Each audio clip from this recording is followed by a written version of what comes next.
झारखंड में विधानसभा चुनाव से ठीक पहले सरयू राय ने जेडीयू का दामन थाम लिया, जिससे झारखंड की सियासत गर्म हो गई है। कांग्रेस ने कहा है कि सरयू राय की राजनीतिक जमीन धंस चुकी है, जिसे बचाने के लिए झारखंड में डूबती नाव पर वे सवार करने का आरोप लगा रहे हैं। वहीं जेएमएम ने साफ तौर पर कहा है कि सरयू राय ने जेडीयू में शामिल होकर बीजेपी को फंसा दिया। रिपोर्ट देखिए। सरयू राय के जेडीयू में शामिल होने पर गरमाई सियासत। कांग्रेस ने कहा राजनीतिक जमीन बचाने की है कोशिश। जेएमएम का आरोप, सरयू राय ने बीजेपी को फंसाया। जमशेदपुर पूर्वी के निर्दलीय विधायक सरयू राय के जेडीयू में शामिल होने पर सियासत गर्मा गई है। कांग्रेस ने कहा है कि सरयू राय की राजनीतिक जमीन धंस गई थी, जिससे बचाने के लिए सरयू राय ने जेडीयू का दामन थामा है। कांग्रेस ने कहा है कि झारखंड में जेडीयू का कोई जनाधार नहीं है। देखिए, अब सरयू राय जी की राजनीतिक जमीन पूरी तरह धंस गई है, तो अपनी राजनीतिक जमीन जो उनकी धंस चुकी है उसको बचाने की यह प्रयास है। इसके पूर्व भी सरयू राय जी पटना गए थे, जदयू के सुप्रीमो से उन्होंने मुलाकात किया और झारखंड में आकर के यह बयान दिया कि हमारी पार्टी जदयू के साथ गठबंधन करके चुनाव लड़ेगी। लेकिन उनकी कोई वजूद तो है नहीं, कोई जमीन तो है नहीं, तो जदयू ने इनकार कर दिया होगा कि हम आपकी पार्टी के साथ गठबंधन नहीं करेंगे। क्योंकि भारतीय जनता पार्टी ने भी सरयू राय जी को दूध की मक्खी की तरह निकाल करके फेंक दिया, तब उन्हें यह लगा कि भारतीय जनता पार्टी में हम सम्मिलित हो नहीं सकते, तो वो जदयू में सम्मिलित होके एनडीए का पार्ट बनना चाहते हैं। इधर जेएमएम ने कहा है कि सरयू राय ने जेडीयू में शामिल होकर बीजेपी को फंसा दिया है। जेडीयू एनडीए का हिस्सा है, ऐसे में देखिए आगे क्या क्या होता है। सरयू राय जी एक मंजे हुए राजनीति के खिलाड़ी हैं, ऐसा मैं मानता हूं। उन्होंने मुख्यमंत्री कैंडिडेट को हराया भाजपा के आला नेताओं की आलोचना पानी पी पी कर उन्होंने किया, जो उनके केंद्र के बड़े बड़े नेता हैं। उसके बाद वो जदयू में चले जाते हैं। जदयू उनकी सहयोगी पार्टी है, एनडीए की अलायंस पार्टनर है, और जदयू यहाँ 5 सीटों में चुनाव लड़ने की घोषणा भी कर चुकी है। तो भाजपा की स्थिति क्या होगी आप अंदाजा लगा लीजिए। विधानसभा चुनाव से पहले सरयू राय ने थामा जेडीयू का दामन। झारखंड में राजनीतिक समीकरण को लेकर चर्चा का बाजार गर्म। जमशेदपुर पूर्वी से निर्दलीय विधायक हैं सरयू राय। 2019 में बीजेपी के रघुवर दास को सरयू राय ने दी थी मात। बीजेपी से टिकट नहीं मिलने से नाराज होकर लड़ा था निर्दलीय चुनाव। अब बीजेपी के सहयोगी जेडीयू में शामिल होकर खेला बड़ा दांव। हालांकि बीजेपी ने कहा है कि जेडीयू एनडीए की सहयोगी पार्टी है, लेकिन सरयू राय को टिकट मिलेगी ही, ये गारंटी नहीं है। हमारा यहाँ जो अलायंस है वो आजसू के साथ सबसे पुराना अलायंस है। जदयू के साथ हमारी बिहार में सरकार है, लेकिन ये भी है कि हम लोग लोजपा, जदयू, एनसीपी, बीजेपी और आजसू सब साथ मिलकर चुनाव लड़ेंगे। अब सीटें देना नहीं देना ये तो जो केंद्रीय नेतृत्व है, बीजेपी का प्रदेश नेतृत्व और इन पार्टियों के नेतृत्व के विचार विमर्श से तय होगा, और कौन व्यक्ति किस दल में जाता है इस पर हमारा कोई कमेंट उचित नहीं है। भाई सबको स्वतंत्रता है, वो किसी भी दल में शामिल हो सकता है, लेकिन अगर हम जो सहयोगी दल हैं उनको टिकट मिल ही जाए इस बात की भी गारंटी नहीं है, और उनको टिकट ना मिले ये बात भी नहीं है। तो ये दोनों चीज़ें हैं, तो अभी हम लोगों को देखना चाहिए जैसे जैसे समय बढ़ता है। लेकिन इतना तो पक्का है कि एनडीए का एक ही उम्मीदवार झारखंड के 81 सीट से लड़ेगा। सरयू राय फिलहाल किस सीट से चुनाव लड़ेंगे ये तय नहीं है, लेकिन उम्मीद की जा रही है कि जमशेदपुर पूर्वी से ही एक बार फिर किस्मत आजमाते नजर आएंगे, क्योंकि रघुवर दास अब ओडिशा के राज्यपाल बन चुके हैं। लेकिन फिलहाल सरयू राय के एनडीए के सहयोगी पार्टी में शामिल होने पर झारखंड में सियासत तेज है। न्यूज़ 11 भारत के लिए रांची से दीपक के साथ ब्यूरो रिपोर्ट। और चलिए इसी खबर पर अधिक जानकारी के साथ रांची से हमारे संवाददाता राजेश जुड़ रहे हैं। राजेश का रुख कर लेते हैं। राजेश, देखिए पिछले दिनों हमने तस्वीरें देखी कि सरयू राय जेडीयू में शामिल हो गए, हालांकि उस पर भी चर्चा हुई कि मानसून सत्र से पहले ही सरयू राय जेडीयू में शामिल हो चुके थे बिहार जाकर। लेकिन आज जो तमाम बयान निकलकर सामने आ पाए हैं वो कांग्रेस का बयान देख लीजिए। कांग्रेस साफ तौर पर कह रही है कि सरयू राय का राजनीतिक जमीन धंस चुका है और अपनी जमीन और डूबती नाव पर सवार होकर ये आरोप उन पर लग रहा है। ये तमाम चीजें हैं। जेएमएम अलग बातें कर रही है, वही जेएमएम ये भी कह रही है कि बीजेपी को फंसा दिया गया। लेकिन बीजेपी जो कि अब जेडीयू के साथ विधानसभा चुनाव में है, अब तक जो तस्वीरें हैं वो बीजेपी साफ तौर पर कह रही है कि ऐसा जरूरी नहीं है कि जेडीयू से उन्हें शामिल अगर किया गया है तो उन्हें टिकट मिलना ही है। तो बहुत सारी चीजें आने वाले विधानसभा चुनाव को लेकर क्या कुछ ये समीकरण बनता बिगड़ता नजर आ पा रहा है राजेश? देखिए, ये बात तो है कि जदयू का अलायंस झारखंड में भी होगा और उसने मांग की है, क्योंकि बिहार में सरकार चल रही है और झारखंड में भी चुनाव होने वाले हैं, तो निश्चित रूप से बीजेपी चाहेगी कि हम उस जो सामाजिक समीकरण है जिसके आधार पर जदयू बिहार में चुनाव जीतता रहा है उसको साधने का प्रयास करे और फिर अलायंस का पार्टनर होने के नाते उसको साझेदार तो बनाना ही होगा। अब रही बात कि सरयू राय आ गए और सरयू राय क्या कर सकते हैं। सरयू राय किसी एक सीट पर ही कुछ कर सकते, चाहे वो जमशेदपुर पूर्वी हो या फिर पश्चिमी। पहले वो पश्चिमी से चुने जाते थे, यानी निर्वाचित होते थे बीजेपी के टिकट पर। पिछली बार जब उनका बीजेपी ने टिकट काटा तो वो रघुवर दास के खिलाफ पूर्वी सीट पर खड़े हो गए और रघुवर दास को हरा भी दिया।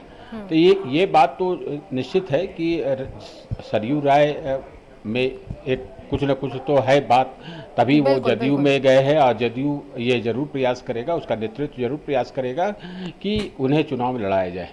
लेकिन राजनीति है, राजनीति में कई तरह की बार्गेनिंग होती है। हो सकता है कि उन्हें जमशेदपुर पश्चिमी सीट पर खड़ा कर दिया जाए जदयू की तरफ से, क्योंकि वहाँ पर अभी बीजेपी का कुछ नहीं है और बन्ना गुप्ता वहीं से विधायक भी हैं और सरकार में मंत्री भी हैं। तो और बन्ना गुप्ता और सरयू राय का रिश्ता सभी को पता है कि किस प्रकार का 36 का रिश्ता चल रहा है। बिल्कुल। तो ऐसे में जदयू ने बीजेपी को फंसाया, ये बहुत बड़ी बात, ये बात पचने वाली नहीं है। हाँ, लेकिन अलायंस के पार्टनर को तो सीट देना ही होगा।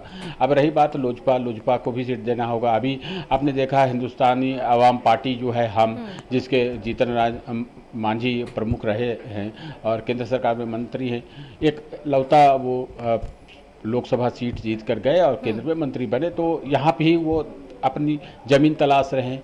अगर वो जीत पड़ जाएंगे तो एक आध सीट उन्हें भी देनी पड़ सकती है, क्योंकि तालमेल बना के ही देखा जाएगा कि चुनाव किस प्रकार से लड़ा जाए और सामाजिक समीकरण कहाँ से फुलफिल होता है, सधता है, उसको देखा जाएगा। लेकिन ये बात जरूर है कि सरयू राय ने, चूंकि आप जानती हैं कि नीतीश कुमार के मित्र रहे हैं और दोनों ने इंजीनियरिंग की है, दोनों साथ ही सरयू राय के अच्छे मित्रों में से नीतीश कुमार माने जाते हैं, तो उनका चुनाव लड़ना लगभग तय है। और किस सीट पर लड़ेंगे, चाहे वो पूर्वी हो या पश्चिमी, पूर्वी के जो रघुवर दास है वो फिलहाल अभी आप देखें कि राज्यपाल है। तो सामान्य रूप से आप देखिए कि ये रिश्ता क्या कहलाता है, ये अच्छा ही है और बीजेपी में ना सही जदयू के माध्यम से वो एनडीए का विधायक बन सकते हैं, ऐसी संभावना हो सकती है। लेकिन ये सब तो चुनाव में होगा, चुनाव में उन्हें टिकट मिलेगा, जदयू देगा, बीजेपी भी उस पर हामी भरेगी, फिर जनता का आशीर्वाद मिलेगा, तभी वो विधायक बन सकते हैं। लेकिन फिलहाल ये बात तो जरूर है कि सरयू राय ने एक निर्दलीय थे, उन्होंने एक दल की तलाश कर ली है, एक प्लेटफॉर्म तो उन्होंने जरूर ले लिया है और इसका शायद उन्हें लाभ भी मिले। बिल्कुल राजेश, अब आने वाले विधानसभा चुनाव ये तय करेगा समीकरण क्या कुछ बनता है और किसे लाभ मिलता है और किसका नुकसान होता है। बहुत बहुत धन्यवाद राजेश आपका हमारे साथ जुड़ने के लिए और इस पर अधिक जानकारी हमारे दर्शकों के साथ साझा करने के लिए। सरयू राय से जुड़ी आप ये खबर देख रहे थे, जेडीयू में शामिल हो चुके हैं पिछले दिनों। जमशेदपुर पूर्वी और पश्चिमी इन दोनों सीटों को लेकर पेंच है और इस पर ही बीजेपी, आजसू, जेएमएम, कांग्रेस, इन तमाम राजनीतिक पार्टियों का बयान सामने आ रहा है। यहाँ पर रुकते एक छोटे से ब्रेक के लिए। ब्रेक के बाद हमारे साथ जमशेदपुर से संवाददाता भी जुड़ेंगे, उनसे भी आगे चर्चा करेंगे। फिलहाल यहाँ पर रुकते एक छोटे से ब्रेक के लिए और चलिए ब्रेक के बाद एक बार फिर से आप सभी का स्वागत है। सरयू राय से जुड़ी हम खबर देख पा रहे थे, पिछले दिनों की हमने जिक्र कर ली। रांची से हमारे साथ संवाददाता राजेश जुड़े हुए थे जो अधिक जानकारी दे रहे थे कि क्या कुछ समीकरण बनेगा, बीजेपी को लाभ मिलता है या नहीं, जो आरोप जेएमएम कांग्रेस लगा रही है कि नुकसान होने वाला है, नाव डूबने वाली है, ये तमाम आरोप प्रत्यारोप है। चलिए जमशेदपुर आपको सीधे लिए चलते इसी खबर के साथ। मनोज हमारे साथ जुड़ चुके हैं। मनोज, जो बात अभी मैं राजेश से समझ पाई कि इससे पहले अगर सरयू राय का राजनीतिक सफर देखिए तो जमशेदपुर पश्चिमी से वे चुनाव लड़ रहे थे। 2019 में पूर्वी में वे शामिल होते हैं और पूर्वी में वे चुनाव लड़ने की कोशिश करते हैं और निर्दलीय वहां से वे चुनाव लड़ते हैं और रघुवर दास को हराकर वहां पर वे जीत भी जाते हैं। अब जो पेंच है वापस से ये आईएनडीआईए के खिलाफ है, एनडीए के साथ हो चुके हैं इसलिए क्योंकि ये जेडीयू में शामिल हो चुके हैं। ये पूरा पेंच इसलिए फंस रहा है क्योंकि जमशेदपुर पश्चिमी या पूर्वी इन दोनों पर लड़ाई है। क्या कुछ वहां का राजनीतिक समीकरण समझ पा रहे हैं मनोज? देखिए, निश्चित तौर पे अब सरजू राय जी को जदयू में आने के बाद अब राजनीतिक हलकों में एक हलचल तो शुरू हो ही गई है। और वो इसलिए हलचल शुरू हो गई है क्योंकि भारतीय जनता पार्टी का ये दोनों सीट माना जाता था, जमशेदपुर पूर्वी जहां निर्दलीय विधायक सरजू राय उस सीट पर कब्जा किए, और जमशेदपुर पश्चिमी जहां अभी बन्ना गुप्ता है, इससे पहले बीजेपी का सीट था। और जमशेदपुर पश्चिमी का यह समीकरण रहा है कि हर 5 साल में यहाँ की जनता नए नेता को चुनती है, यानी 5 साल आपको समय दिया, 5 साल किसी और को समय देगा। ये यहाँ का ट्रेंड रहा है जमशेदपुर पश्चिमी का। अब रह गई बात कि सरजू राय जी आ गए हैं। अब सरजू राय जी कहां से लड़ेंगे? हालांकि अभी वर्तमान विधायक जमशेदपुर पूर्वी से है, तो वो ये कयास लगाया जा रहा है कि वो पूर्वी से ही वो प्रयास करेंगे कि टिकट मिले। लेकिन भारतीय जनता पार्टी और जनता दल यूनाइटेड का जो गठबंधन होगा वो कितने सीटों पे होता है और कितने सीटों पे जब होगा तो कौन कौन से सीट मिलेंगे ये देखने वाली बात होगी। क्या जमशेदपुर पूर्वी मिल पाता है, क्योंकि बीजेपी का एक गढ़ माना जाता है। भारतीय जनता पार्टी भी अपना ये दावा ठोकेगी कि ये बीजेपी का गढ़ है, यहाँ पे भारतीय जनता पार्टी के ही प्रत्याशी हो।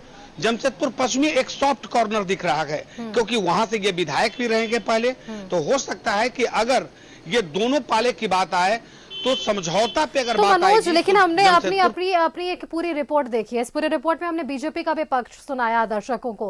प्रदेश प्रवक्ता हैं प्रतुल शाहदेव, उनका बयान हम सुन पा रहे थे बीजेपी से। साफ तौर पर वे कहते हुए ये नजर आए कि ऐसा जरूरी नहीं है कि अब वे अगर शामिल हो गए जेडीयू में तो उन्हें इन 81 सीटों में से एक सीट दे दिया जाए और उन्हें विधानसभा का चुनाव लड़ाया जाए। दूसरी चीज, उन्होंने इस बात का भी जिक्र कर दिया कि ऐसा ये भी नहीं है कि उन्हें टिकट ना दिया जाए। यानी कि बीजेपी अब सस्पेंस बरकरार रख रही है इन तमाम सीटों को लेकर, चुनाव को लेकर। 81 सीटों पर कह रही है बीजेपी की सिर्फ एक चेहरे पर चुनाव लड़ा जा रहा है, और वो कौन सा चेहरा है ये भी आप जान पा रहे होंगे मनोज। देखिए, निश्चित रूप से देखिए भारतीय जनता पार्टी का इतिहास रहा है कि वो सस्पेंस अगर रखेगी तो निश्चित तौर पे उसे फायदा मिलेगा।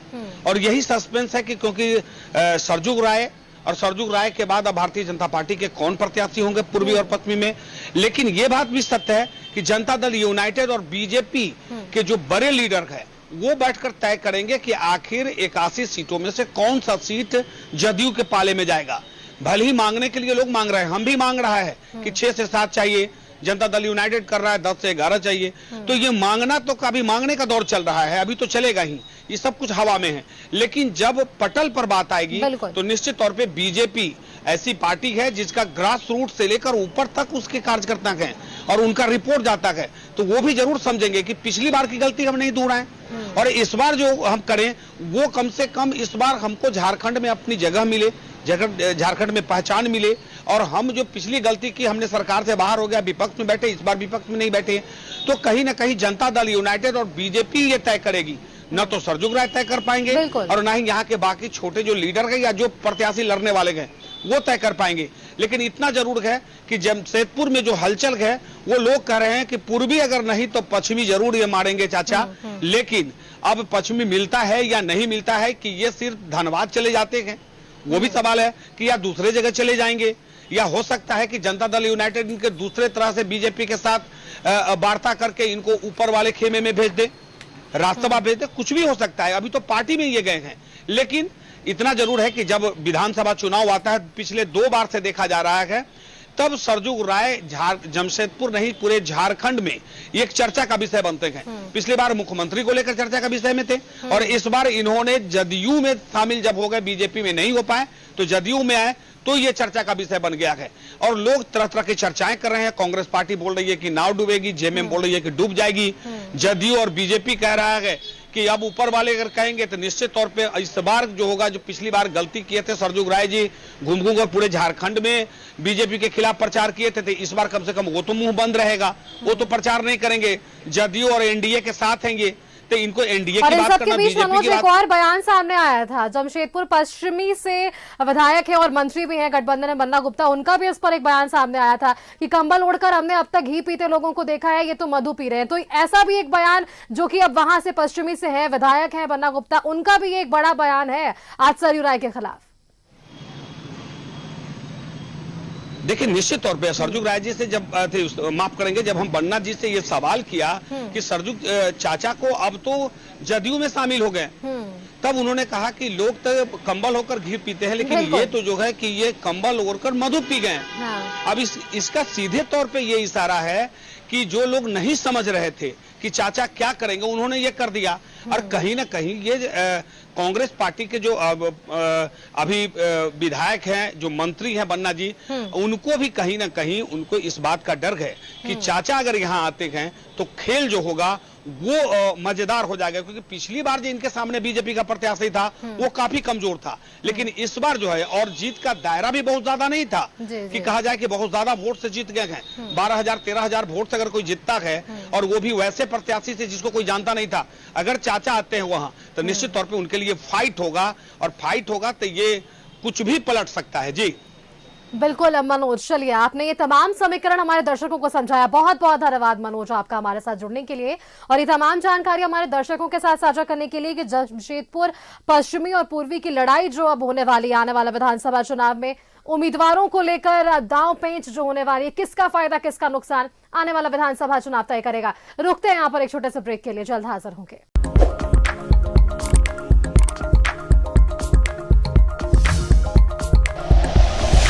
Like and share videos, subscribe करें हमारा चैनल और प्रेस करें बेल आइकॉन। न्यूज़ 11 भारत, सच है तो दिखेगा।